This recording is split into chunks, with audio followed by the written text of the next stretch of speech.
ഈങ്ങാപ്പുഴയിൽ യാസർ എന്ന് പറയുന്ന ഒരു കൊടും ക്രിമിനലിനോടൊപ്പം പോയ ഷിബില എന്ന് പറയുന്ന ഒരു പെൺകുട്ടി കഴിഞ്ഞ ദിവസം അവൻ തന്നെ വെട്ടിക്കൊലപ്പെടുത്തുകയുണ്ടായി. 3 വയസ്സോ മറ്റോ പ്രായമുള്ള കുഞ്ഞിൻ്റെ മുന്നിൽ വെച്ചാണ് അവനത് ചെയ്തത്. അവളുടെ പിതാവിനെയും വെട്ടിക്കൊലപ്പെടുത്തി. അതിനെ സംബന്ധിച്ച് ഒരു ബന്ധു പറഞ്ഞ ഒരു വാചകം കേൾക്കാനിടയായി. അത് വേറൊന്നുമല്ല, അവളുടെ ഉപ്പയുടെ കൈ തട്ടി മാറ്റിയിട്ടാണ് യവനോടൊപ്പം അവൾ ഇറങ്ങിപ്പോയത്. ഇപ്പോൾ അവൻ്റെ കൈകൊണ്ട് തന്നെ ഇവളുടെ ജീവിതത്തിൻ്റെ കഥയും കഴിഞ്ഞു. ഇതാണ് അദ്ദേഹം പറഞ്ഞത്.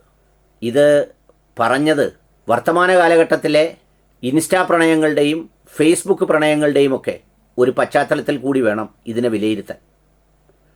ജീവിതത്തിൽ കഷ്ടപ്പെട്ട് മക്കളെ വളർത്തി വളരെ പ്രതീക്ഷയോടെ, ആഗ്രഹത്തോടെ, പ്രാർത്ഥനയോടെ ഒക്കെയാണ് എല്ലാ രക്ഷകർത്താക്കളും വളർത്തുന്നത്. വളർത്തി വലുതാക്കി അവർക്ക് കൂടി ബോധ്യമുള്ള, ചിലപ്പോൾ അവർക്ക് പിഴവൊക്കെ പറ്റാം, എങ്കിൽ പോലും അവർക്ക് കൂടി ബോധ്യമുള്ള ഒരു വരനെ അല്ലെങ്കിൽ വധുവിനെ കണ്ടുപിടിച്ച് അവരോടൊപ്പം വിവാഹം കഴിച്ചയക്കണമെന്നാണ് മാതാപിതാക്കൾ ആഗ്രഹിക്കാറുള്ളത്. പക്ഷേ എന്തു ചെയ്യാം, ജീവിതം സ്വാതന്ത്ര്യമാണ്, ജീവിതം അനുഭവമാണ്. എൻ്റെ ജീവൻ, എൻ്റെ ശരീരം, എൻ്റെ സ്വാതന്ത്ര്യം, എൻ്റെ സ്വാതന്ത്ര്യം, എൻ്റെ ജീവിതം, എൻ്റെ കാലം. അതുപോലെ തന്നെ സ്വാതന്ത്ര്യമുണ്ട് സ്വന്തം മരണത്തിനും എന്നാണ് ഈ സംഭവങ്ങൾ തെളിയിക്കുന്നത്.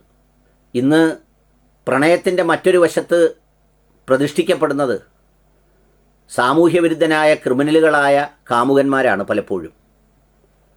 പണ്ട് റഫീഖ് അഹമ്മദ് ഈ അടുത്ത സമയത്ത് എഴുതിയതുപോലെ പണ്ടത്തെ കാമുകഭാവത്തിൻ്റെ ആകർഷണീയ ഘടകങ്ങളൊക്കെ ഇപ്പം മാറി. പണ്ട് പഠിക്കുന്ന വിദ്യാർത്ഥി, ചിന്താനിമഗ്നനായ കാമുകൻ, മുണ്ടുടുത്തുകൊണ്ട് നിശബ്ദനായി നടക്കുന്ന കാമുകൻ ഒക്കെയാണ് പ്രണയിനികൾക്കിഷ്ടമെങ്കിൽ ഇന്ന് ആ കാലമൊക്കെ മാറി. ഈ പറയുന്നത് പോലെ എന്തോ പോലെ തോന്നിപ്പിക്കുന്ന, എന്തൊക്കെയോ കാട്ടിക്കൂട്ടുന്ന, എന്തെല്ലാമോ ചെയ്തു വെക്കുന്ന ചിലരെയാണ് അങ്ങ് വിശ്വസിച്ച് പുറപ്പെടുന്നത്. ഈ വിശ്വസിച്ച് പുറപ്പെടുമ്പോൾ കേവലം ഇൻസ്റ്റയ്ക്കപ്പുറത്ത് ഇത്തരം ബന്ധങ്ങൾക്ക് വീട്ടുകാരുടെ ഒരു അന്വേഷണമോ ആലോചനയോ ഒന്നും ഉണ്ടാവില്ല. ചിലപ്പോൾ ആ അന്വേഷണമൊക്കെ പിഴച്ചാലും പലപ്പോഴും അതിലൂടെയൊക്കെ ഒരു ഫിൽട്രേഷൻ നടക്കാറ് പതിവുള്ളതാണ്. ഇപ്പോൾ അങ്ങനെയല്ല.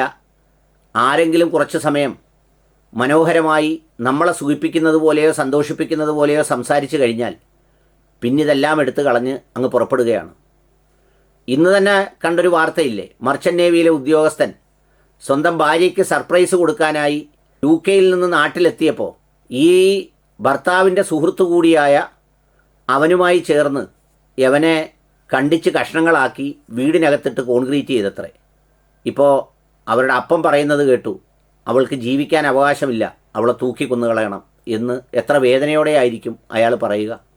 അതുകൊണ്ട് കേവലം ചിത്രങ്ങൾ കൊണ്ടും മോഡൽ സ്റ്റാൻഡ് കൊണ്ടും മുടിയുടെ സ്റ്റൈല് കൊണ്ടും പാട്ടിൻ്റെ ശബ്ദം കൊണ്ടും വരികളുടെ സുഗന്ധം കൊണ്ടും 6 പാക്കിൻ്റെ വലിപ്പം കണ്ടും അല്ല ജീവിതത്തെ സമീപിക്കേണ്ടത്.